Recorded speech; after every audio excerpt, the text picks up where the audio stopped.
Break के बाद आप सभी का स्वागत है और आ रहे हैं भगवाधारी को लेकर हम लगातार बातचीत करें। हमारी महा कवरेज आज से ही शुरू हो चुकी है क्योंकि कल जिस तरह से शपथ ग्रहण होगा, जिसका उत्तर प्रदेश के साथ साथ अन्य कई लोग, कई वीवीआईपीज इसके साक्षी बनने जा रहे हैं और उसी को लेकर हम लगातार बातचीत कर रहे हैं क्योंकि बेहद खास ये दिन उत्तर प्रदेश के लिए भी होने वाला है और साथ ही साथ पूरे देश के लिए, क्योंकि योगी आदित्यनाथ कल शपथ ग्रहण करेंगे और इसी को लेकर आपको बता दें कि हम विस्तार से बातचीत भी करेंगे। बहुत उत्साह है।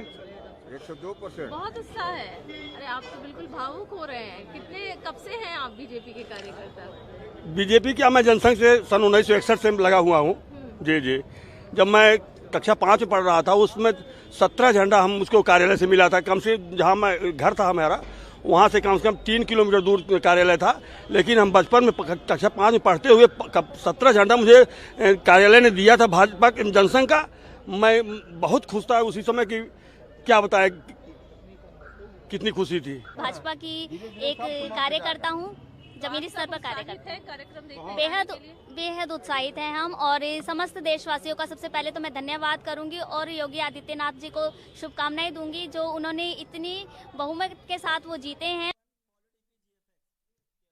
और योगी आदित्यनाथ के शपथ ग्रहण की तैयारियां पूरी हो चुकी हैं। योगी आदित्यनाथ के शपथ ग्रहण कार्यक्रम में कई मंत्री, नेता सहित कलाकार और उद्योगपति भी शामिल होने वाले हैं और अब यह कयास लगाया जा रहा है कि योगी कैबिनेट में कौन से वो चेहरे हो सकते हैं जो उनके साथ मंत्रिमंडल में शामिल होंगे। कुछ संभावित चेहरे हम आपको ग्राफिक्स के जरिए भी दिखाएंगे जिन्हें मंत्रिमंडल में शामिल किया जा सकता है। सबसे पहले नाम ब्रजेश पाठक, उत्तर प्रदेश के कानून मंत्री रहे हैं और इस बार लखनऊ कैंट से इन्हें उतारा गया था। श्रीकांत शर्मा ऊर्जा मंत्री रहे हैं और बड़ी जिम्मेदारी इनके पास भी रही है और इनको भी एक बार फिर से सूर्य प्रताप शाही को भी जगह दिए जाने की बात सामने आ रही है। योगी मंत्रिमंडल के संभावित चेहरे ग्राफिक्स के जरिए केशव प्रसाद मौर्य उत्तर प्रदेश के डिप्टी सीएम रहे हैं, सरातू से चुनाव में थे लेकिन हार का सामना करना पड़ा। सतीश महाना, काफी पुराना इनका नाता है भारतीय जनता पार्टी से और इसी के चलते कहा जा रहा है कि इनको भी बड़ी जिम्मेदारी दी जा सकती है। तो योगी मंत्रिमंडल के संभावित चेहरे आपको हम ग्राफिक्स के जरिए दिखा रहे थे और योगी मंत्रिमंडल में महिलाओं को भी अहम जिम्मेदारी दी जा सकती है।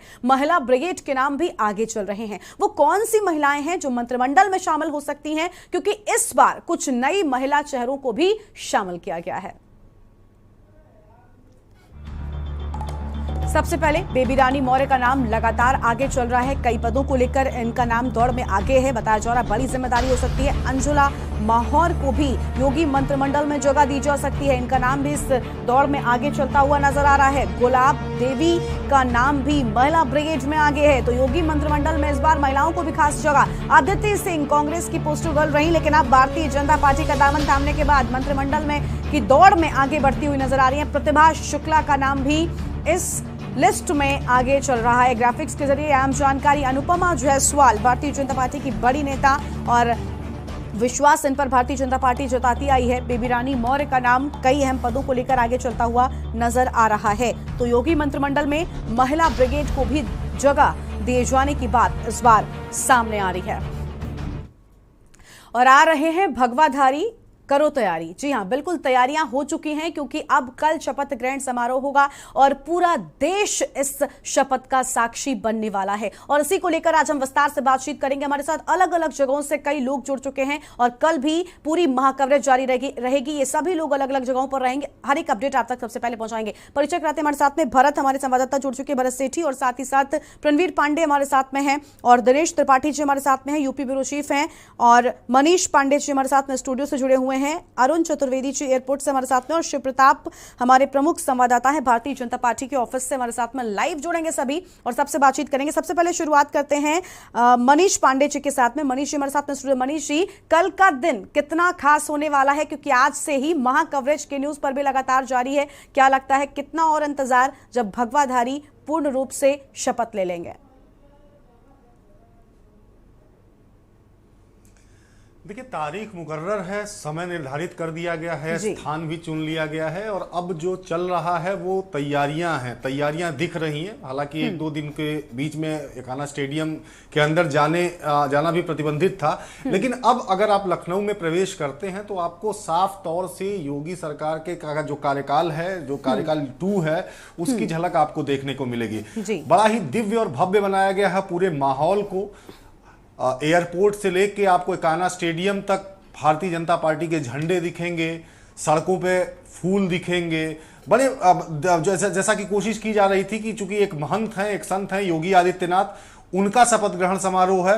आपको याद होगा अमित शाह ने सबसे पहले उत्तर प्रदेश में सबसे पहले इस बात की घोषणा की थी कि 2022 का जो विधानसभा चुनाव है वो योगी आदित्यनाथ के नेतृत्व में लड़ा जाएगा। तो उसके बाद से ही ये कयास लगाए जा रहे थे कि अगर योगी कार्यकाल 2 वापस आता है, हालांकि 35 साल में पिछले 3 दशक में ऐसी कोई सरकार उत्तर प्रदेश में नहीं हुई है जो दोबारा लौट के आई है, तो इसका भी उत्साह कार्यकर्ताओं से लेके और तमाम लोगों के ऊपर दिख रहा है कि योगी आदित्यनाथ वो पहले नेता हैं जिन्होंने 3 दशक का रिकॉर्ड उत्तर प्रदेश से तोड़ा है। इस पूरे माहौल को भव्य और दिव्य बनाने की कोशिश की गई है। 12 राज्यों के मुख्यमंत्रियों को आमंत्रित किया गया है। करीब 40 से अधिक जो उद्योगपति हैं देश के जाने माने, उन्हें आमंत्रित किया गया है इस समारोह में। उसके अलावा बॉलीवुड जगत की बहुत सारी हस्तियां हैं। कंगना रनावत को आप जानते होंगे, अभी कश्मीर फाइल्स में विवेक अग्निहोत्री एंड टीम जो अभी मुख्यमंत्री से मिल के गई है, उनको आमंत्रित किया गया है। और सबसे बड़ी चीज की जो कार्यकर्ता हैं, कार्यकर्ताओं को भी मौका दिया गया है इस शपथ ग्रहण समारोह में शिरकत करने का। उनको भी बाकायदे तवज्जो। आमतौर पर जब किसी राज्य में मुख्यमंत्री का शपथ ग्रहण होता है या ऐसे आयोजन होते हैं तो वो ओपन फॉर ऑल होता है, लोग पहुंचते हैं, एक अलग व्यवस्था होती है। लेकिन इस बार हर एक को चिन्हित किया गया है, हर एक को खास बनाने की कोशिश की गई है। कार्यकर्ता तक को पास जारी किया गया है कि अगर वो कार्यकर्ता उस शपथ ग्रहण समारोह में जा रहा है तो उसे भी इस बात का एहसास हो कि ये उसकी सरकार है। तो निश्चित रूप से हमारे तमाम अन्य सहयोगी अलग अलग स्थानों से मिले हुए हैं, उनसे हम अपडेट ले सकते हैं कि इस समय लोक भवन का माहौल क्या है, विधानसभा कैसी दिख रही है, भारतीय जनता पार्टी का कार्यालय कैसा दिख रहा है। ये तमाम हमारे बाकी सहयोगी जो साथी हैं हमारे साथ जुड़े हुए हैं वो बताएंगे। जी बिल्कुल, यानी हमारी पूरी टीम इस महा कवरेज में लगी हुई है और हम लगातार अलग अलग तस्वीरें भी दिखा रहे हैं। हमारे साथ में भरत लगातार बने हुए हैं इकाना स्टेडियम के बाहर से, उनके पास चलते हैं। भरत, फिलहाल कैसा माहौल देखने को मिल रहा है, क्योंकि तैयारियां बहुत जोरों के साथ में चल रही हैं।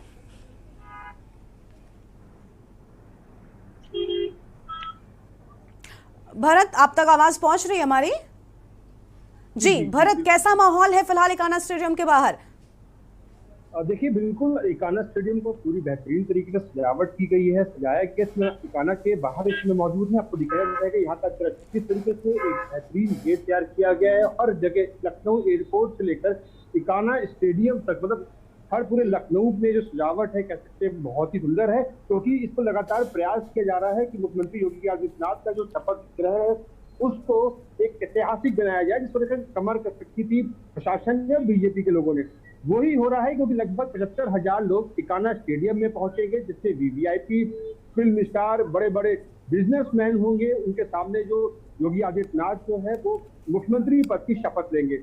जिस तरीके से भव्य जीत जो है बीजेपी ने हासिल करी थी, उसी को लेकर लगातार भव्य आयोजन भी रखा गया है, जिसमें शपथ ग्रहण समारोह में मुख्यमंत्री योगी आदित्यनाथ जब शपथ लेंगे उस समय देश के प्रधानमंत्री नरेंद्र मोदी भी मौजूद रहेंगे। उनके शपथ ग्रहण में रक्षा मंत्री अमित शाह, तमाम जो बड़े नाम है, बड़ी हस्तियां हैं, वो मौजूद रहेंगी। इस तरह इकाना स्टेडियम के बाहर एकदम सजावट की गई है, जैसे लखनऊ के अंदर कोई एंट्री करेगा तो उनको बीजेपी के बड़े बड़े होर्डिंग बैनर दिखेंगे, झंडे दिखेंगे, और लाइटिंग जो आतिशबाजी कह सकते हैं, दिवाली जैसा माहौल है, जो 25 मार्च को राजधानी लखनऊ में होगा। और इकाना स्टेडियम में लगभग 75,000 लोग पहुंचेंगे, तो उसका साक्षी बनेंगे जब वहां पर योगी आदित्यनाथ शपथ ग्रहण करेंगे।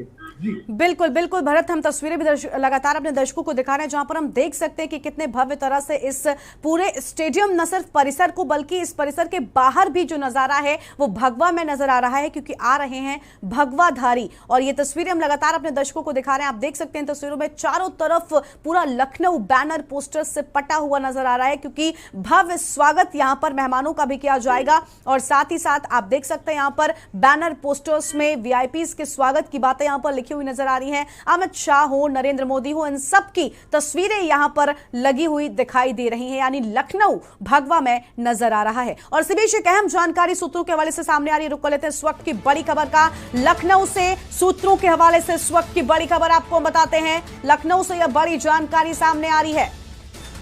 तो लखनऊ से इस वक्त की बड़ी खबर आपको हम बता दें, जहां पर केशव प्रसाद मौर्य और दिनेश शर्मा एक बार फिर से डिप्टी सीएम बन सकते हैं। लखनऊ से इस वक्त की बड़ी खबर, हालांकि अब तक आधिकारिक पुष्टि नहीं, लेकिन सूत्रों के हवाले से अंदर खाने से अब बड़ी खबर सामने आई है, जहां पर एक बार फिर से केशव प्रसाद मौर्य और दिनेश शर्मा पर ही ये बड़ी जिम्मेदारी हो सकती है। एक बार फिर से इन दोनों को ही डिप्टी सीएम बनाया जा सकता है। हालांकि केशव प्रसाद मौर्य जिस तरह से सरातू में चुनाव हारे, उसके बाद कई तरह की बातें हो रही थी, लेकिन लगातार यही बात सामने आती रही कि केशव प्रसाद मौर्य को एक बार फिर से डिप्टी सीएम बनाया जाएगा और दिनेश शर्मा पर भी ये बड़ी जिम्मेदारी बनी रह सकती है, यानी दोनों ही डिप्टी सीएम बने रहेंगे। ये बड़ी खबर सूत्रों के हवाले से इस वक्त की बड़ी खबर आपको हम बता रहे हैं। एक तरफ कल शपथ ग्रहण समारोह होगा, उस पर भी लगातार के न्यूज पर महाकवरेज जारी है, तो वहीं दूसरी ओर सूत्रों के हवाले से इस वक्त की बड़ी खबर आपको हम बता दें। सबसे पहले हर एक खबर आप तक हम पहुंचा रहे हैं और सूत्रों के हवाले से यही बड़ी जानकारी फिलहाल कि डिप्टी सीएम केशव प्रसाद मौर्य और दिनेश शर्मा ही बने रहेंगे। हमारे साथ में UP bureau chief Dinesh Tripathi ji लगातार बने हुए, उनके पास चलते। दिनेश जी, अभी एक बड़ी खबर अपने दर्शकों को हमने बताई है, जहां पर वो ये सामने आई है कि दिनेश शर्मा और केशव प्रसाद मौर्य ही डिप्टी सीएम बने रहेंगे। क्या इसको लेकर क्या कुछ अपडेट है? बिल्कुल गरिमा, आप सही कह रहे हैं। भारतीय जनता पार्टी है, ये सूत्रों की खबर है, हालांकि ये ऑथेंटिक खबर नहीं है अभी फिलहाल। लेकिन जिस तरह से केशव प्रसाद मौर्य चुनाव हार गए हैं, उसके बाद उनका नाम लगातार चल रहा था, तो ऐसे में ये कयास लगाया जा रहा था और भारतीय जनता पार्टी की तरफ से खबरें भी आ रही थी कि केशव प्रसाद मौर्य अगर डिप्टी सीएम बनेंगे तो दिनेश शर्मा भी बनेंगे। हालांकि दिनेश शर्मा के कैबिनेट में न शामिल होने की बहुत सारी खबरें आ रही थी। भारतीय जनता पार्टी के वरिष्ठ नेताओं ने बताया, नाम न बताने पे, कि दिनेश शर्मा इस बार योगी कैबिनेट में नहीं शामिल होंगे, वो संगठन में जाएंगे। लेकिन अब ऐसी खबर आ रही है फिर से दोबारा कि केशव प्रसाद मौर्य और दिनेश शर्मा को ही पूर्व की तरह उनको डिप्टी सीएम बनाया जाएगा, वही दोनों डिप्टी सीएम रहेंगे। हालांकि इससे पहले कई बार खबरें आई कि 3 डिप्टी सीएम बनाएंगे, कभी 4 डिप्टी सीएम की बात आई, लेकिन इन सबको भारतीय जनता पार्टी के शीर्ष नेतृत्व ने सिरे से खारिज कर दिया और बताया कि केवल 2 ही, जिस तरह से पहली सरकार, पहला टर्म था योगी कैबिनेट का, उसी तरह होगा। हालांकि 2 करीब 11 मंत्री जो योगी कैबिनेट के पहले कार्यकाल में 11 मंत्री थे, वो चुनाव हार गए, उसमें केशव प्रसाद मौर्य भी हैं और कुछ ने तो पार्टी छोड़ दिया है। तो ऐसे में नए चेहरों पर जब बात आई तो उसमें ये बात हो रही थी और खबर आ रही थी कि दिनेश शर्मा की जगह ब्रिजेश पाठक या लक्ष्मीकांत वाजपेयी को डिप्टी सीएम बनाया जाएगा। लेकिन अब जो खबर आ रही है, हालांकि अभी इस पर मुहर नहीं लगी है, आज 1 घंटे बाद गृह मंत्री अमित शाह, धर्मेंद्र प्रधान सहित तमाम केंद्रीय नेतृत्व के पदाधिकारी भारतीय जनता पार्टी मुख्यालय आएंगे, जहां पहले बैठक करेंगे, उसके बाद विधायक दल की बैठक होगी जिसमें अमित शाह शिरकत करेंगे, विधायक दल का नेता चुना जाएगा। उसके बाद मुख्यमंत्री योगी आदित्यनाथ 5 बजे राजभवन जाएंगे, वहां सरकार बनाने का दावा पेश करेंगे। तो ऐसे में बहुत सारी कयास लग रहे हैं। हालांकि भारतीय जनता पार्टी का जब तक ये आधिकारिक खबर न आ जाए, आधिकारिक लिस्ट न आ जाए, तो ये सूत्रों की खबर मानी जाए। बिल्कुल, क्योंकि इस तरह की खबरें कई बार आई है सोशल मीडिया पे। बिल्कुल, यानी सूत्रों के हवाले से खबर है और के न्यूज इसकी पुष्टि नहीं करता है, लेकिन अंदर खाने से यह अहम जानकारी सामने आ रही है जो अपने दर्शकों तक हम पहुंचा रहे हैं। हमारे साथ में एयरपोर्ट से अरुण चतुर्वेदी भी बने हुए लगातार। अरुण, एयरपोर्ट के बाहर क्या कुछ खास तैयारियां हैं, क्योंकि यहीं से सारे वीवीआईपी आगे बढ़ेंगे, इकाना स्टेडियम तक यहीं से पहुंचेंगे, तो सुरक्षा के लिहाज से यहाँ पर क्या कुछ खास इंतजाम है, सबसे पहले वो बताइए। देखिए, सुरक्षा की अगर बात की जाए तो एयरपोर्ट पूरा तरीके से जो वीवीआईपी गेस्ट हाउस है उनके लिए अलग एक बनाया गया है। उसके जाने के लिए डाइवर्जन की व्यवस्था की गई है कि कैसे वो जाएंगे। एयरपोर्ट से लेकर टिकाना स्टेडियम तक जो है पूरी व्यवस्था कर दी गई है कि कैसे वीवीआईपी गेस्ट कैसे जाएंगे। उनको वीवीआईपी गेस्टों को ले जाने के लिए अलग से फोर्स तैनात की गई है कि वो एयरपोर्ट से और इकाना स्टेडियम तक लाए। अलग से एक मजिस्ट्रेट तैनात किया गया है जिनकी जिम्मेदारी है कि किसी भी प्रकार के वीवीआईपीओ को कोई दिक्कत ना हो और वो सीधे बिना जाम के और सुरक्षित तरीके से जल्द इकाना स्टेडियम एयरपोर्ट से पहुंच जाए। तो यहाँ पर सारी तैयारियां कर ली गई हैं। अलग से जो जो वीआईपी गेस्ट आज से कल तक आने वाले हैं उनके लिए सारी तैयारियां यहाँ पर हो गई है। लेकिन एक एयरपोर्ट अथॉरिटी ने यह भी किया है कि आज और कल 2 दिन ज्यादा गर्मा गर्मी रहेगी एयरपोर्ट पर, तो यात्रियों को भी दिक्कत ना हो उसके लिए भी एयरपोर्ट ने इंतजार किया है कि सभी यात्रियों से कहा है कि कम से कम 2 घंटे, अगर उनकी फ्लाइट है तो उससे 2 घंटे पहले आए, क्योंकि यहाँ पर गर्मा गर्मी का माहौल रहेगा, ज्यादा यहाँ पर गेस्ट रहेंगे, तो इस वजह से उनके इंतजाम उनके लिए किए गए कि उनको भी असुविधा ना हो, उनके लिए भी पूरी तरीके से तैयारियां कर ली गई है। बिल्कुल बिल्कुल बिल्कुल। हमारे साथ में और भी मेहमान लगातार बने हुए, शिव प्रताप हमारे साथ में है, प्रमुख संवाददाता भारतीय जनता पार्टी ऑफिस के बाहर से। शिव प्रताप, फिलहाल भारतीय जनता पार्टी के ऑफिस के बाहर कैसा नजारा है? क्योंकि जीत के बाद हमने देखा था भव्य तरीके से यहाँ पर भगवा गुलाल उड़ता हुआ नजर आया था, लेकिन कल जब शपथ ग्रहण है तो उससे पहले किस तरह की तस्वीर आज भारतीय जनता पार्टी कार्यालय में देखने को मिल रही है?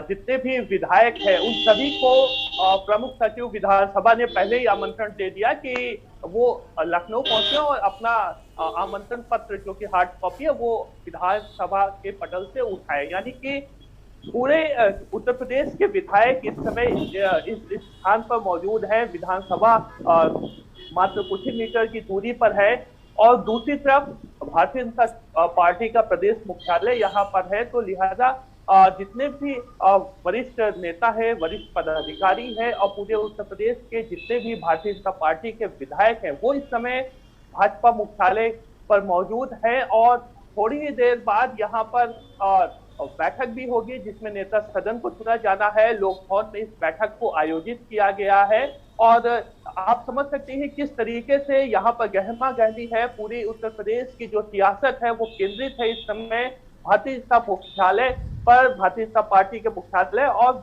लोक भवन के बीच में। तो इस समय बेहद ज्यादा गहमा गहमी है और विशेष रूप से चर्चाएं इस बात को लेकर के है कि आखिरकार किस व्यक्ति को क्या पद मिल सकता है, कौन सा मंत्रालय मिल सकता है। लेकिन जो जानकारी मिल रही है वो आपको हम बता दें वो मुख्य रूप से इस बात को लेकर के है कि जो फोकस रखा जाएगा मंत्रिमंडल के डिजाइन को लेकर के वो 2024 के लोकसभा चुनाव को लेकर के रखा जाएगा।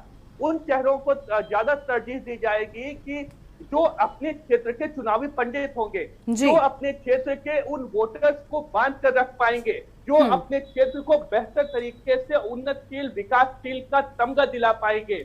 ये तमाम इशू विषय सोचा जा रहा। संगठन स्तर पर चर्चाएं की गई हैं, आरएसएस स्तर पर चर्चाएं की गई है, तमाम जो इनके संगठन हैं उन पर चर्चाएं करके उन फिल्टर्स करके उन चेहरों को, उन नामों को निकाला गया है। फाइनल हो चुका है, केंद्र स्तर पे सभी चीजों पे डिस्कशन हो चुका है। अब सिर्फ शपथ ग्रहण में बिल्कुल सिर्फ औपचारिकताएं बाकी रह गई हैं और सिर्फ घोषणाएं बाकी रह गई हैं नामों की, और जिसके बाद पूरी तस्वीर साफ हो जाएगी। हमारे साथ में प्रणवीर भी लगातार बने हुए, प्रणवीर के पास चलते हैं। प्रणवीर, फिलहाल आप कहां पर मौजूद हैं और किस तरह का माहौल देखने को मिल रहा है? क्योंकि हम लगातार देख रहे हैं भगवाधारी के आने को लेकर तैयारियां जोरों पर है लखनऊ में। निश्चित तौर पे आपको बता दें कि मैं इस समय भारतीय जनता पार्टी के कार्यालय पर हूं और यहाँ पर सुबह से ही लेकर के जो विधायक बुलाए गए विधायकों का लगातार यहाँ पर आना जाना लगा हुआ है और वहीं पर कार्यकर्ताओं की अगर बात करें तो लगातार कार्यकर्ता भी यहाँ पर पहुंच रहे हैं। मैं आपको दिखाना चाहता हूँ कि मैं भारतीय जनता पार्टी के कार्यालय पर हूँ। यहाँ पर एक तरफ से जो भारतीय जनता पार्टी के दूर दराज से जो जिलों से कार्यकर्ता आए हैं वो लगातार यहाँ पर पहुंचे हुए हैं और लगातार अपने विधायक को, नेता को लगातार वो बुके देकर के उनका स्वागत करते हैं, क्योंकि पूरे प्रदेश से यहाँ पर कार्यकर्ता आए हुए हैं। वो कई ऐसे जिले हैं जहां पर अपने मंत्री से नहीं मिल पाए, अपने विधायक से नहीं मिल पाए, लेकिन ये चूंकि मुख्यालय है और यहाँ पर आज सभी पूरे प्रदेश से कार्यकर्ता आए हैं। जिस तरीके से शपथ ग्रहण कार्यक्रम में कार्यकर्ताओं को इस बार तवज्जो दिया गया है, कार्यकर्ताओं को निमंत्रण देकर के बुलाया गया है, उसी का एक सिलसिला है कि एक दिन पहले ही कार्यकर्ता लगातार लखनऊ में पहुंच रहे हैं। प्रदेश कार्यालय में इस समय लगातार भीड़ बढ़ी हुई है। जो भी विधायक आते हैं उनका कार्यकर्ता स्वागत करते हैं और कहीं ना कहीं जिस तरीके से कार्यकर्ताओं को एक निमंत्रण देकर के बुलाया गया है, क्षेत्र के जो पुजारी हैं उनको बुलाया गया है, जो पूर्व विधायक है उनको बुलाया गया है और जो मौजूदा विधायक है उनको जिस तरीके से बुलाया गया है। और आज 4 बजे बैठक होगी। बैठक के बाद जो आगे की कल शपथ ग्रहण कार्यक्रम है उसमें कहीं ना कहीं कार्यकर्ताओं के अंदर एक जोश है, क्योंकि जिस तरीके से कार्यकर्ता ने भारतीय जनता पार्टी को दोबारा उत्तर प्रदेश में सरकार बनाने का काम किया है। लगभग 273 विधायक जो इनके जीते, उसमें कहीं ना कहीं कार्यकर्ताओं का अहम रोल है, क्योंकि कार्यकर्ता ही बूथ स्तर पे मेहनत करते हैं। और जब वोटिंग का समय आता है तब वो ले जाकर के एक एक वोट को ले जाकर के वो पोलिंग बूथ तक पहुंचाते हैं और वोटिंग कराते हैं, अपने विधायक को जिताते हैं। हालांकि लगातार बिल्कुल, यानी यहाँ पर हर एक कार्यकर्ता, हर एक जो मौजूद है भारतीय जनता पार्टी में, सभी उत्साहित नजर आ रहे हैं कल के खास दिन को लेकर, क्योंकि आ रहे हैं भगवा धारी। और इसी को लेकर अब के न्यूज पर भी महाकवरेज शुरू हो चुकी है। और हमारे साथ लगातार बातचीत करने के लिए अलग अलग लोग हमारे साथ में मौजूद हैं। रेजिडेंट एडिटर मनीष पांडे जी लगातार स्टूडियो में मौजूद हैं। मनीष जी, अभी यही बातचीत हम कर रहे हैं कि भगवा धारी के आने को लेकर किस तरह से माहौल जो है वो बनाया जा रहा है, लखनऊ को दुल्हन की तरह सजाया जा रहा है। लेकिन अभी अभी एक अहम खबर सामने आई, दिनेश जी ने भी अपडेट दिया कि डिप्टी सीएम के पद को लेकर जो है वो लगातार बहुत सारे नाम इस रेस में आगे चल रहे थे। लेकिन अब सूत्रों के हवाले से खबर सामने आ रही है कि दिनेश शर्मा और केशव प्रसाद मौर्य के ही नाम पर एक बार फिर से मोहर लग सकती है। इस पर आपकी क्या राय, क्या लगता है आपको, क्या ऐसा सच हो सकता है? देखिए गरिमा, एक बात बताऊं, दिनेश शर्मा, केशव प्रसाद मौर्य दोनों भारतीय जनता पार्टी में संगठन में बहुत मजबूत हैं। केशव प्रसाद मौर्य के नेतृत्व में 2017 का विधानसभा चुनाव लड़ा गया था और उसके बाद पूर्ण बहुमत की उत्तर प्रदेश में सरकार आई थी।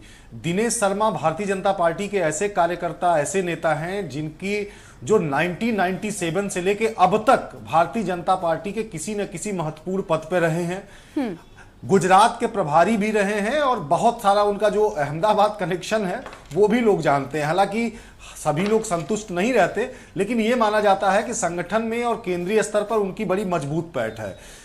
केशव प्रसाद मौर्य की भी संगठन में बड़ी मजबूत पैठ है। संगठन के अलावा जो विधायक, खासकर से जो पिछड़े वर्ग के जो तमाम विधायक चुन के आए हैं, पिछड़े वर्ग, ओबीसी, गैर ओबीसी और उसके अलावा सामान्य वर्ग के भी, उनसे उनका बड़ा जबरदस्त जुड़ाव है। और अगर उनके, आप छोटा सा मैं उदाहरण दे रहा हूं कि अगर दर्शक देखना चाहे, चेक करना चाहें, तो आप समझिए कि सिर्फ ट्विटर अकाउंट अगर केशव प्रसाद मौर्य का चेक कर लें तो जिस दिन से चुनाव परिणाम आए हैं तब से लेके अब तक कम से कम मुझे लगता है 100 विधायक उनके घर पहुंच के उनको शुभकामना दे चुके होंगे। तो थोड़ा इससे ये चीजें पुख्ता हो जाती हैं। हाँ, दिनेश भाई हमारे साथ हैं। मैं दिनेश जी से एक चीज जरूर जानना चाहूंगा, क्योंकि दिनेश जी बहुत लंबे समय से हमारे यूपी ब्यूरो चीफ जो है, बीजेपी की रिपोर्टिंग कर रहे हैं। बीजेपी में उनके सूत्र जो है बड़े अंदर तक हैं। एक सवाल है मेरा गरिमा दिनेश जी से, मुझे लगता है कि दिनेश जी ये ज्यादा बेहतर बता पाएंगे कि अगर केशव प्रसाद मौर्य और दिनेश शर्मा को मंत्रिमंडल में नहीं लिया जाता है तो उसके पीछे क्या वजह हो सकती है? क्या वो मुख्यमंत्री को पसंद नहीं है? क्या वो संगठन को पसंद नहीं है? क्या सिर्फ चुनाव हारना एक पैमाना है? अगर सिर्फ चुनाव हारना पैमाना है तो खटीमा से चुनाव पुष्कर सिंह धामी भी हारे, उनका शपथ ग्रहण हुआ, उस शपथ ग्रहण में प्रधानमंत्री भी पहुंचे। तो दिनेश जी थोड़ा सा इस पे बताइए कि क्या लगता है आपको कि आखिर दिनेश शर्मा और केशव प्रसाद मौर्य क्यों ना मंत्रिमंडल में नहीं हो सकते, या क्यों डिप्टी सीएम नहीं बनाया जा सकता है उनको? जी मनीष जी, सही कह रहे हैं आप। जिस तरह से पुष्कर सिंह धामी को चुनाव हारने के बाद मुख्यमंत्री पद का तोहफा दिया गया, केशव प्रसाद मौर्य भी उसी तरह है। चूंकि केशव प्रसाद मौर्य जनाधार वाले नेता है। 2017 की बात करेंगे, जब उनके नेतृत्व में उत्तर प्रदेश विधानसभा का चुनाव हुआ तो 325 सीटें भारतीय जनता पार्टी ने जीती थी। हालांकि वह सिचुएशन ऐसी बन गई कि केशव प्रसाद मौर्य मुख्यमंत्री नहीं बने। अब जब केशव प्रसाद मुख्यमंत्री नहीं बने तो उप मुख्यमंत्री बने और उनके पास डिप्टी सीएम के साथ साथ उनके पास अहम विभाग रहा, पीडब्ल्यूडी विभाग उनके पास रहा। और केशव प्रसाद इकलौते पूरे 5 साल के कार्यकाल में केशव प्रसाद एक ऐसे इकलौते मंत्री रहे जहां कार्यकर्ता जाने के बाद खुश रहा है, हमेशा खुश दिखा है और निराश होकर नहीं आया है। भारतीय जनता पार्टी के शीर्ष नेतृत्व के साथ साथ प्रदेश नेतृत्व को भी इस बात का लगातार आभास हुआ है कि केशव प्रसाद मौर्य जिस तरह से कार्यकर्ता लगातार अपने अन्य मंत्रियों के यहाँ जाकर उपेक्षित हुए हैं और शर्मसार हुए हैं, तो ऐसे में वो कार्यकर्ता केशव प्रसाद मौर्य के यहाँ गया है तो वो संतुष्ट होकर आया है। तो इन सब चीजों को लेकर भी केंद्रीय नेतृत्व और प्रदेश नेतृत्व दोनों केशव प्रसाद मौर्य पर एक बार फिर से विश्वास जताएगा।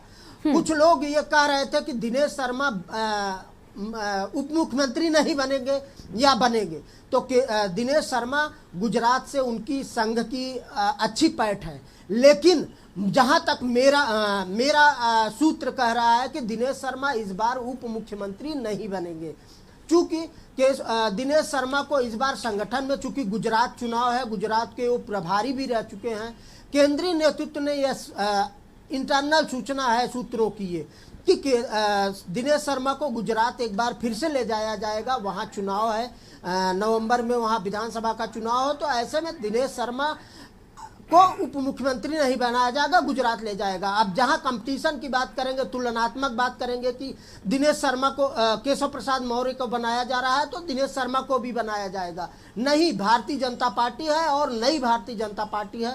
ये 2091 और 93 वाली भारतीय जनता पार्टी नहीं है, ये मोदी और अमित शाह और योगी के नेतृत्व वाली भारतीय जनता पार्टी है। इसमें कुछ भी हो सकता है। दिनेश शर्मा, मेरी जहां तक जानकारी आ रही है, जो भारतीय जनता पार्टी के विश्वस्त सूत्र बता रहे हैं कि इस बार कैबिनेट में नहीं शामिल हो रहे हैं।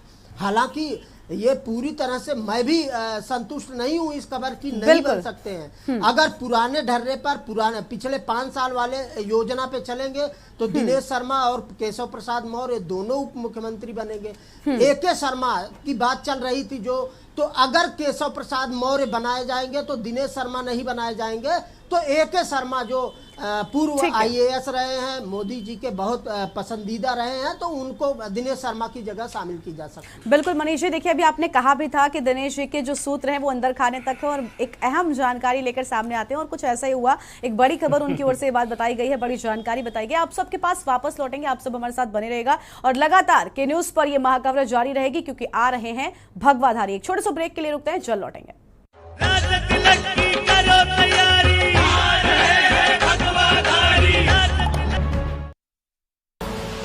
आप देख रहे हैं के न्यूज, खबरों का सारथी। जुबान के लिए उड़ चला गैरों की ज़मीं पर, खुशबू अपने पन की ढूंढता। दूर कितना भी जा, इस जुबान से दूर ना जा पाओगे। विमल, बोलो जुबान केसरी। करें अपने जीवन को कृतार्थ, सुने श्रीमद् भागवत कथा रोज प्रातः 6 बजे मेरे साथ, सिर्फ के न्यूज इंडिया।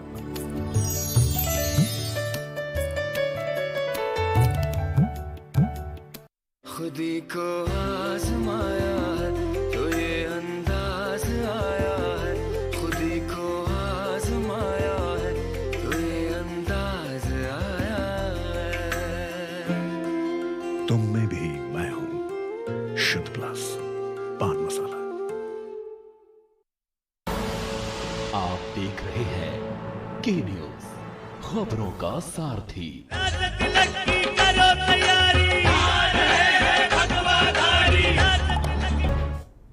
ब्रेक के बाद आप सभी का स्वागत है। हम लगातार बातचीत कर रहे हैं, आ रहे हैं भगवाधारी, क्योंकि अब तैयारियां पूरी हो चुकी हैं और लगभग बस थोड़ा सा वक्त बचा है। कल इसी वक्त कुछ और तस्वीर आपको हम दिखा रहे होंगे और हमारे साथ में अलग अलग जगहों से, लखनऊ से अलग अलग जो हमारे सहयोगी हैं वो सभी जुड़े हुए हैं। भरत हमारे साथ में, हमारे संवाददाता एकाना स्टेडियम के बाहर से जुड़े हुए हैं। भरत, एकाना स्टेडियम के बाहर जो माहौल है वो काफी भगवा में नजर आ रहा है, हम ये कह सकते हैं। क्या अभी से वहां पर भीड़ जो है वो देखने को मिल रही है, और क्या जो LEDs लगाए जाने की बात है, क्या वो भी अभी से तैयारियां शुरू हो चुकी हैं? तैयारी है LEDs की, वो पूरी हो चुकी है। स्टेडियम के अंदर भी LED बड़ी बड़ी लगाई गई है और बाहर भी लगातार काम जारी है। बात करें भगवे को लेकर, पूरे स्टेडियम से कई किलोमीटर के अंदर में हर जगह आपको भगवाधारी झंडे दिखेंगे। जहां पर लोग, विधायक लोग हैं, कार्यकर्ता लोग हैं, वो पहुंच रहे हैं और सेल्फी ले रहे हैं। हो सकता है कल उनको यहाँ पे आने का प्रवेश ना मिले, एंट्री ना मिले, आज ही वो सेल्फी लेकर ये जाहिर कर रहे हैं कि हम लोग यहाँ पर पहुंच चुके हैं। फिलहाल आपको अभी मैं यहाँ की तस्वीर दिखाऊंगा, अगर की क्या स्थिति है यहाँ पे। जो हर जगह यहाँ पे जो बैनर्स हैं, जो झंडे हैं, वो लगाए गए हैं। पूरी तरीके से ये देख सकते हैं कि आप पूरे स्टेडियम के आसपास आपको होर्डिंग दिखेंगी और सुरक्षा के कड़े इंतजाम आपको दिखेंगे। सुरक्षा की अगर प्रकृति से बात करें तो सुरक्षा के जो इंतजाम है उसको लेकर यहाँ पे जो कई जो सुरक्षा एजेंसियां हैं वो भी यहाँ पे तैनात की गई है और ड्रोन कैमरे से निगरानी भी रखी जाएगी। यहाँ पर जो बड़ी बड़ी इमारतें हैं वहाँ पे भी जो कमांडोज हैं वो अलर्ट रहेंगे कल जब यहाँ पे शपथ ग्रहण समारोह होगा। और यहाँ पर सुरक्षा की कई लेयर्स बनाई गई। उत्तर प्रदेश पुलिस यहाँ पे रहेगी, कई एजेंसियां यहाँ पे रहेंगी यहाँ पे, और कई जो सूचना जो है पुलिस के जो आला अधिकारी है वो इसमें कल यहाँ पे मौजूद रहेंगे। और डीजीपी की बात करें, मुकुल गोयल जो है उत्तर प्रदेश के डीजीपी स्वयं यहाँ पर निरीक्षण कर चुके हैं और साफ तौर पर निर्देश दिए हैं स्टेडियम के अंदर अभी जो उन्हीं लोगों की जो एंट्री हो रही है जिनके पास पास है, अन्यथा जिनके पास पास नहीं है उनको भी अंदर जाने नहीं दिया जा रहा है। स्टेडियम के 13 पार्ट डिवाइड किए गए हैं, 13 भागों में बांटा गया है, जहां से वीवीआईपी लोग एंट्री करेंगे और एग्जिट होंगे। जहां से वीवीआईपी लोगों की एंट्री होगी वहां से कोई भी नॉर्मल जो आदमी है वो पर भी नहीं मार पाएगा, परिंदा पर भी नहीं मार पाएगा। और कई सुरक्षा के बीच में वहां पर जो तमाम जो बड़े नेता है प्रधानमंत्री। अच्छा भरत मेरी अगर आवाज पहुंच रही है, भरत मेरी आवाज पहुंच रही है? जी जी सर। भरत आपके पीछे जो मुझे वो बोर्ड दिखाई पड़ रहा है, इस बोर्ड पर क्या तस्वीर किसकी है? क्योंकि मुझे लगता है ये जो एंट्रेंस गेट है, मेन एंट्रेंस गेट है, और मुझे कहीं दूर से दिखाई दे रहा है कि कहीं ये अपर्णा यादव तो नहीं है? बिल्कुल बिल्कुल, एक जो एंट्रेंस गेट है जहां पर योगी आदित्यनाथ की और प्रधानमंत्री नरेंद्र मोदी की फोटो लगी हुई है, और दूसरी तरफ आप देख सकते हैं तो ये बोर्ड है उसमें अपर्णा यादव, समाज सेवी का अपर्णा यादव की फोटो लगी है। उसमें योगी आदित्यनाथ जी के शपथ ग्रहण समारोह को देश को प्रधानमंत्री मोदी जी शामिल होंगे, उनके हार्दिक आगमन पर हार्दिक स्वागत किए। उन्होंने स्वयं बड़े बड़े बैनर्स पोस्टर लगाए हुए। कहीं ना कहीं ये जो बहू है ये समाजवादी पार्टी के जो ताल्लुकात रखते हैं देश के असेंबली की है, लेकिन यहाँ पर उनको महत्व एकदम गेट के सामने जहाँ पर सिर्फ और सिर्फ प्रधानमंत्री की जो होर्डिंग्स लगी हैं और बैनर लगे हैं उसके बगल में जस्ट अपर्णा जी के जो बैनर्स को होर्डिंग्स को जगह दी गई है। जी, कहीं ना कहीं महत्वपूर्ण जगह है। और इंट्रेंस में अगर बात करें तो बिल्कुल यादव भी एक ऐसा बोर्ड दिख रहा है जहाँ पे लगा हुआ है। जी बिल्कुल बिल्कुल, लगातार भरत हम तस्वीरें दिखा रहे हैं और यहाँ पर तस्वीरें सामने आ रही है। जी मनीषी, आपके पास हम वापस लौटेंगे और सभी के पास वापस लौटेंगे, लेकिन इस बीच एक अहम जानकारी सामने आ रही है। सबसे पहले अपने दर्शकों को बताते हैं, मंत्री आपको बता दें कि मंत्री बनने वाले विधायकों को योगी का बुलावा, ये इस वक्त की बड़ी खबर सामने आ रही है। मंत्री बनने वाले विधायकों को योगी आदित्यनाथ का बुलावा सामने आया है। कल सुबह 10 बजे सीएम आवास पर चाय के लिए बुलाया गया है, यानी सबसे पहले ही मुलाकात होगी और चाय के लिए 10 बजे सीएम आवास पर बुलाया गया है। योगी आदित्यनाथ ने विधायकों को चाय पर बुलाया, ये बड़ी जानकारी आपको हम बता दें, जहां पर चाय पर इन सभी को बुलाया गया है। मंत्री बनने वाले विधायकों को योगी का ये बुलावा सामने आया है, यानी हम कह सकते हैं ये अनौपचारिक भेंट यहां पर इन सभी की हो सकती है और कुछ बातें जो हैं वो भी यहां पर हो सकती हैं। मनीषी हमारे साथ में लगातार बने हुए। जी मनीषी, अभी आप कह रहे थे अपर्णा को लेकर, लेकिन उस पर आपसे बातचीत करेंगे। पहले जो खबर सामने आई, कल 10 बजे चाय पर बुलाया गया है मंत्री बनने वाले विधायकों को। बिल्कुल बिल्कुल गरिमा, देखिए समझिए कि आज शाम 4 बजे जो विधानमंडल का दल का नेता है वो चुन लिया जाएगा। कल देर रात करीब 2.5 घंटे तक जो जेपी नड्डा हैं, जो राष्ट्रीय अध्यक्ष हैं, उनके आवास पे जो बैठक चली थी तो उसमें भी लगभग पूरा कैबिनेट पूरा वो फाइनल हो चुका था और ये तय हो चुका था। तो अब दूसरी, कल चूंकि शाम को शपथ ग्रहण है तो शपथ ग्रहण के ठीक पहले आज शाम 4 बजे विधायक जो एक औपचारिकता है वो भी पूरी हो जाएगी। उसके बाद ये नाम तो तय ही है, तो ये एक औपचारिक मुलाकात होती है जब भी कोई इस तरह का सरकार का गठन होता है। तो चूंकि मुख्यमंत्री पहली बार उन्होंने रिकॉर्ड तोड़ा है, 35 साल बाद वो दोबारा ऐसे मुख्यमंत्री बने हैं जो दोबारा सत्ता में वापसी कर रहे हैं, तो निश्चित रूप से अच्छी बात है। मुख्यमंत्री आवास में अगर उन्हें चाय पीने के लिए बुलाया गया, और मुझे लगता है कि दिनेश भाई हमारे ब्यूरो चीफ जो हैं वो थोड़ा बेहतर बता पाएंगे कि उस चाय पे चर्चा करने का, चाय पार्टी में कौन कौन लोग पहुंच रहे हैं। बहुत सारे संभावित चेहरे जो हवा में घूम रहे हैं, बहुत लोगों के नाम, अभी अपर्णा यादव का आपने देखा ही, मेन एंट्रेंस गेट पे अकाना स्टेडियम पे अपर्णा यादव का बोर्ड अगर टंगा हुआ है तो ये भी कहीं ना कहीं इस बात का इशारा करता है कि हो सकता है कि कल की चाय पार्टी में वो भी हों। बहुत सारे नए चेहरे जो जीत के आए हैं, राजेश्वर सिंह जिनके लिए पूरे दिल्ली की टीम लगी हुई थी, वो भी जी जी जी जी बिल्कुल। यानी मनीष जी, कल की जो चाय पार्टी है इसके साथ ही स्पष्ट हो जाएगा कि किस किस को मंत्रिमंडल में जगह मिलने वाली। आपने कहा दिनेश जी बेहतर बता पाएंगे, उनसे ही जान लेते। दिनेश जी, कल चाय पार्टी है, यानी एक तरह से मीडिया के सामने भी नाम सामने आ जाएंगे। और अभी अपर्णा को लेकर कह रहे थे, क्योंकि अपर्णा की तस्वीर प्रधानमंत्री मोदी के बगल में उनका बैनर लगा हुआ है, यानी अब जब साइकिल की सवारी उन्होंने छोड़ दी, कमल हाथों में थाम लिया है, तो मंत्रिमंडल भी मिल सकता है, जगह मिल सकती है मंत्रिमंडल में। जी बिल्कुल गरिमा, सही कह रहे हैं आप, इसमें कोई संदेह नहीं है कि अपर्णा यादव को भारतीय जनता पार्टी योगी कैबिनेट में या भारतीय जनता में पहले बड़े स्तर पे नहीं रखेगी। हो सकता है कि उनको कैबिनेट मंत्री बनाया जाए, एमएलसी बनाया जाएगा, उसके बाद उनको अपने योगी कैबिनेट में बनाया जाए। दूसरा एक ऑप्शन आ रहा है 10 बजे मुख्यमंत्री जो विधायकों के साथ, संभावित मंत्रियों के साथ चाय पे चर्चा करेंगे। तो ये आज शाम जब विधायक दल की बैठक हो जाएगी, अमित शाह उसमें मौजूद रहेंगे, बहुत सारे नेता मौजूद रहेंगे, 273 विधायक मौजूद रहेंगे। उसके बाद अमित शाह देर शाम भारतीय जनता पार्टी मुख्यालय पर एक बैठक आयोजित किए हैं, जिसमें मुख्यमंत्री, दोनों उप मुख्यमंत्री केशव प्रसाद मौर्य, दिनेश शर्मा, कुछ भारतीय जनता पार्टी के प्रदेश अध्यक्ष, प्रभारी, संगठन महामंत्री सुनील बंसल सहित सभी पदाधिकारी उस बैठक में मौजूद होंगे। और जो योगी मुख्यमंत्री योगी के साथ कैबिनेट में शपथ ग्रहण लेंगे, उन नामों को फाइनल टच दिया जाएगा चर्चा के बाद।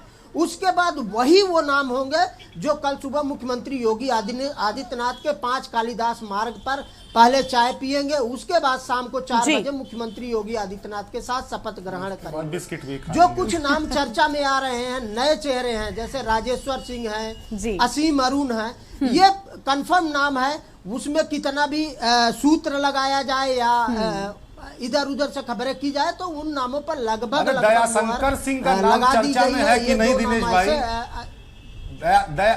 दयाशंकर सिंह का नाम है कि नहीं चर्चा में भाई? सुना है स्वाति सिंह ने जो है फिर फैमिली कोर्ट में एप्लीकेशन दे दिया है। जी मनीष जी, इससे पहले भी जब चुनाव भी टिकट वितरण का समय याद करिए 1 मिनट के लिए आप, तो उस समय भी स्वाति सिंह ने ऐसा ही आरोप कुछ लगाया था, एक वॉइस रिकॉर्डिंग वायरल किया था। बावजूद इसके चूंकि संगठन में और बतौर कार्यकर्ता दयाशंकर सिंह भारतीय जनता पार्टी के विश्वस्त लोगों में शामिल हैं, इसलिए भारतीय जनता पार्टी ने स्वाति सिंह जो उनको मंत्री बनाया था, उनके सारे आरोपों को इग्नोर करते हुए दयाशंकर सिंह को बलिया सदर से टिकट दिया। और भारतीय जनता पार्टी के एड़ी से चोटी तक के कार्यकर्ता, छोटे से बड़े कार्यकर्ताओं ने दयाशंकर सिंह के लिए बलिया सदर में जाकर उनका प्रचार किया और उनको चुनाव जितवाया। जब यहाँ 4 दिन पहले दयाशंकर सिंह चुनाव जीत के आए हैं, लखनऊ मुख्यालय आए हैं, तो उनके साथ हजारों गाड़ियों का काफिला था। तो ये कंफर्म उनके तरफ से भी दयाशंकर सिंह के भी नाम पर मुहर लग सकती है, ऐसा इंटरनल सूत्र है भारतीय जनता पार्टी की तरफ से कि दयाशंकर सिंह को कि कैबिनेट का दर्जा बिल्कुल दिनेश जी, कल स्पष्ट हो जाएगा। मुख्यमंत्री योगी आदित्यनाथ के साथ कल सुबह चाय पीने वाले लोगों में दयाशंकर बिल्कुल यानी चाय के साथ में सबके नाम भी जो है वो सामने आ जाएंगे। यानी मीडिया कर्मियों के लिए भी हम कह सकते हैं वो चाय का जो वक्त होगा ना, वो नाम लेकर सामने आ जाएगा। आप सभी का बहुत बहुत शुक्रिया हमारे साथ जुड़ने के लिए, विस्तार से बातचीत करने के लिए। और बेहद अहम ये दिन बनने वाला है क्योंकि उत्तर प्रदेश के नए मुख्यमंत्री के तौर पर योगी आदित्यनाथ शपथ लेने वाले हैं। आ रहे हैं भगवाधारी, करो तैयारी, क्योंकि कल शपथ लेंगे। और ये बड़ी खबर फिलहाल आपको बता दें, लखनऊ से बड़ी खबर, शाम 4 बजे विधायकों की बैठक होगी, भारतीय जनता पार्टी के विधायकों की बैठक के लिए तैयारियां तेज हो गई हैं। शाम 4 बजे ये बैठक बुलाई गई है। इस वक्त की बड़ी खबर लखनऊ से आपको बता रहे हैं, शाम 4 बजे विधायकों की बैठक होगी। लोक भवन सभागार में भारतीय जनता पार्टी की बैठक होगी। इस वक्त की बड़ी खबर आपको हम बता दें, शाम 4 बजे भारतीय जनता पार्टी के विधायकों की बैठक और तैयारियां इस बैठक को लेकर तेज हो गई हैं। इस बैठक में भी कई अहम बातों पर बातचीत हो सकती है। शाम 4 बजे यह बड़ी बैठक विधायकों की बुलाई गई है और लोक भवन सभागार में यह बैठक होगी। इस वक्त की बड़ी खबर और तैयारियां आप सभी कार्यक्रमों को लेकर तेज, लेकिन उससे पहले लोक भवन सभागार में यह बैठक है जिसकी तैयारियां पूरी तरह से हो चुकी हैं। ये बड़ी खबर आपको हम बता रहे हैं, भारतीय जनता पार्टी के विधायकों की ये बड़ी बैठक बुलाई गई है। यानी अब विधायकों से भी कई अहम चीजों को लेकर बातचीत। आप देखिए कुर्सियां फिलहाल खाली नजर आ रही है, लेकिन शाम 4 बजे तक भर जाएंगी क्योंकि शाम 4 बजे भारतीय जनता पार्टी के विधायकों की बैठक बुलाई गई है। और आ रहे हैं भगवाधारी, क्योंकि कल शपथ ग्रहण होगा। बेहद भव्य और बेहद दिव्य ये दिन नजर आने वाला है। के न्यूज पर भी महा कवरेज लगातार जारी रहेगी और आप सभी दर्शकों से हम यही अपील करते हैं कि शपथ के साक्षी बनना के न्यूज पर मत भूलिएगा। फिलहाल इस बुलेटिन में इतना ही। आप देखते रहिए के न्यूज इंडिया। नमस्कार।